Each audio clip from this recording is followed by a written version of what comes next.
تاسو ټولو ته مبارکي وایم او د ډیپلوماسۍ د انسټیټیوټ له استادانو مسؤلینو نه مننه کوم چې دغه فرصت یې په ډېر ښه شکل برابر کو او ښه مدیریت کو او تر دا نن ورځې راورساو.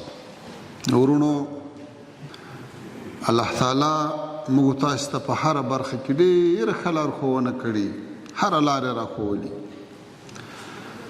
دغه د تعلیم او تعلم او د خدمت او د مبارزې په برخه کې الله تعالی درې بهترین اصول موږ تاسو ته راښولي دي. اوله خبره دا ده چې کله ملا تړې د میدان ته راوځې نو په الله تعالی به توکل کوې. ومن یتوکل علی الله فهو حسبه. چې په الله تعالی د توکل وکړو او په جرأت راوړاندې سوې بیا به څه کوې؟ بیا به کوشش کوې، محنت به کوې، خواري به کوې، ځان به یو ځای ته رسوې. لکه الله تعالی چې فرمایي چې والذین جاهدوا فینا لنهدینهم سبلنا. هغه څوک چې د الله په لار کې کوشش کوي، مجاهده کوي، الله تعالی هغو ته لارې ښیي. او بیا په دې لاره کې د تګ دپاره، د مزل دپاره، د کامیابۍ دپاره طبعا یو الله تعالی پرده، انسان نیمګړی ده، ضرورت لري، په هره خبره خو څوک نه پوهېږي. نو بیا به څه کوي؟ فاسألوا اهل الذکر ان کنتم لا تعلمون. بیا له علماو نه، له پوهانو نه، له استادانو نه څه حاصل کوي. نو بیا به تاسې هدف او منزل ته ورسېږي. نن الحمدلله موږ تاسې ټول په الله تعالی هم توکل کړی. که د جهاد د سنګر او د غزوې او د پیرې او د زخم او د شهادت او د هجرت او د مجاهدې خوارۍ وي، هغه هم الحمدلله وختې. او نن که د زده کړې میدان ده، هم د استادانو په حضور کې هم ګونډې ماتې کړي دي، ورته ناست یو، زده کوو به یې، ځان به تر یو ځایه رسوو. لویه خبره دا ده ورونو، ستاسې ځوانان یاست، تاسې مستقبل لرئ، د دې ملت سترګې هم تاسې ته دي. کوشش وکړئ دغه څه چې تاسې حاصل کړو دا کفایت نه کوي. دې په کټ تاسې یو نور زده کړې او مطالعې ته اماده کړاست. تاسو ته هغه لویې لویې خبرې در وښولې چې اوس تاسې د هغو په رڼا کې بیا مطالعه کولی شئ. اوس به تاسې مطالعه کوئ، تاسې به خواري کاږئ، تاسې به له خپلو استادانو سره رابطې ساتئ، تاسې به د هېواد او د نړۍ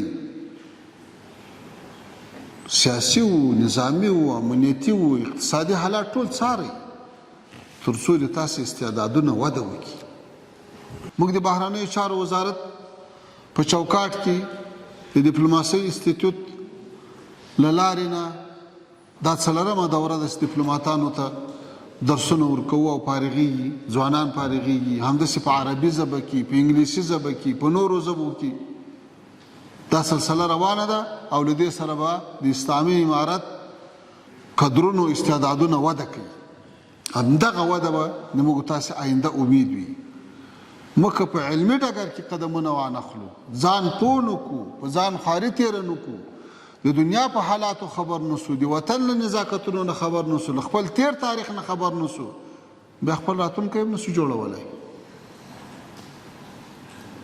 ما او تاسې په خپل کور کې فکر وکړو څومره ډېرو کړنو ته ضرورت لرو، او دا هرې برخې ته چې ته فکر کوې هغه یو مسلکي غواړي.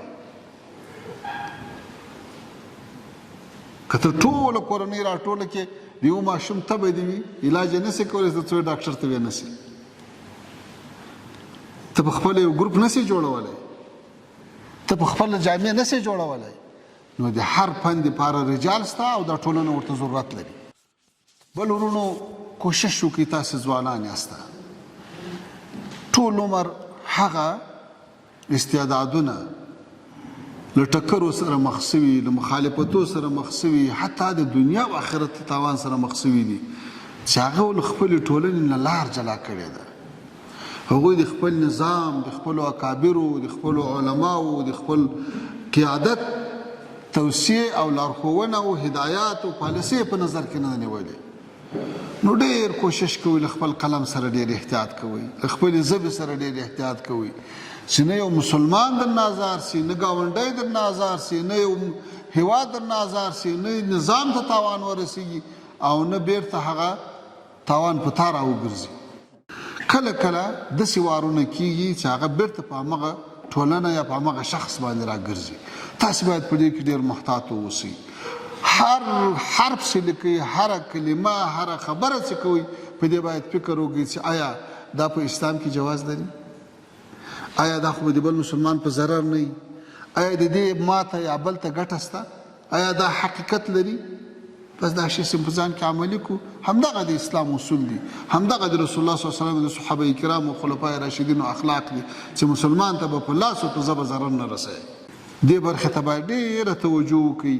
په هغه خپل ذهن کې چې یو شی در وګرځي هغه یې وارې هغه عمومي فلټر ته اچوئ چې ته ودرې نور خلک څه وایي، بیا اقدام کوئ، بیا څه وایسته، نو به له ډېرو بدبختیو الله تعالی نجات درکړي.